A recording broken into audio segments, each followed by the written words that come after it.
When we checked the theater CCTV later, it showed me entering screen 2 alone.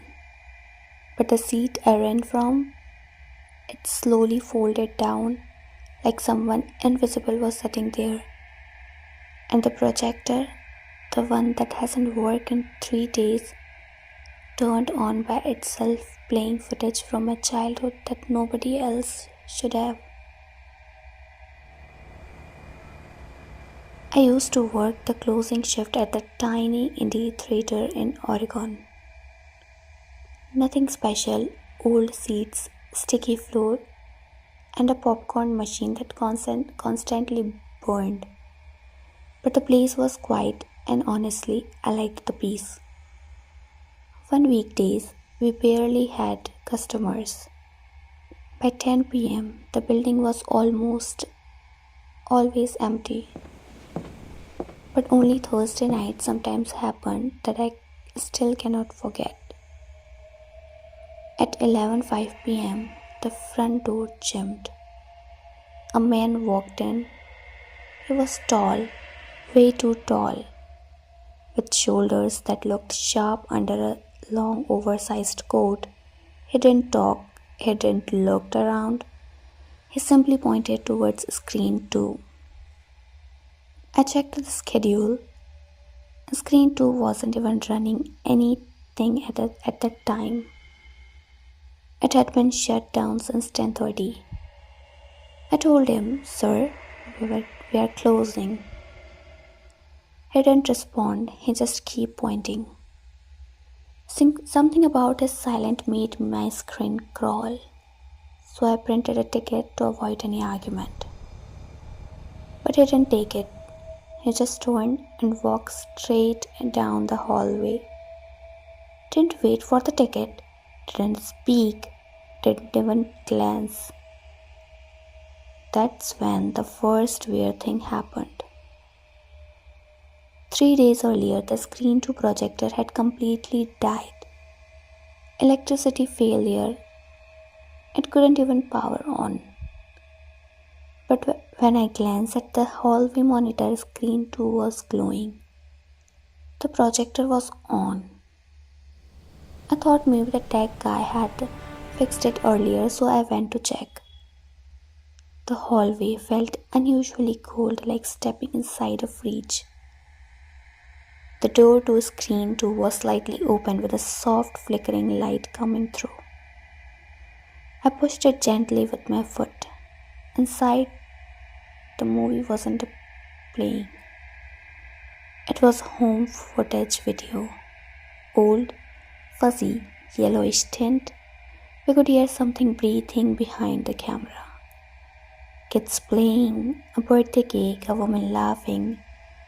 The day on the bottom corner said 1994. The same year I was born. In the back row, I saw a man sitting completely still, his head tilted toward the screen. I whispered, "Sir, we are closed." Nothing. I walked closer. The footage suddenly changed to a small bedroom, yellow walls, a crib in the center, a baby sleeping. My heart dropped. I recognized the wallpaper, the crib, even a blanket. It was my mom, my crib, my blanket. Footage that didn't exist anywhere, not even in my house. I took one step back.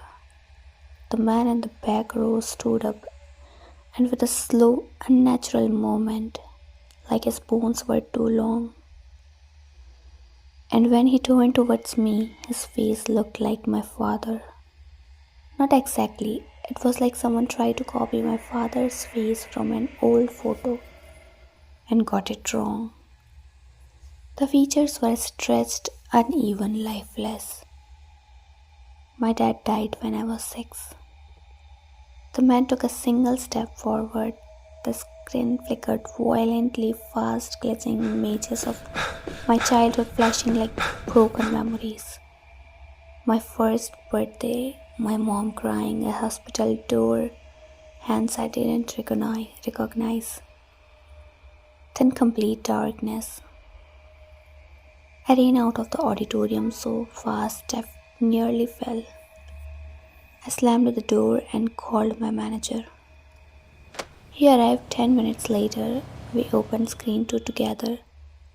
Everything was dark, silent, cold.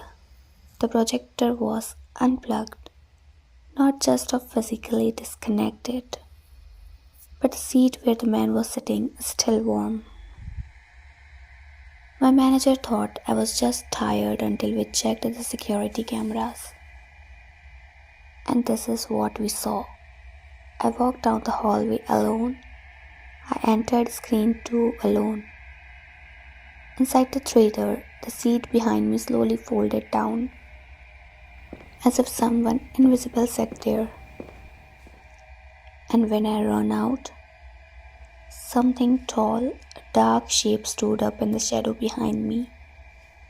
My manager froze the video and turned to me. What exactly did you see in that room? I couldn't answer before leaving. I checked the lobby trash can, a habit before closing. Inside, I found single torn movie ticket. Screen 2, 11 p.m. printed in old faded ink. The date, October 14, 1994. The exact day I was born.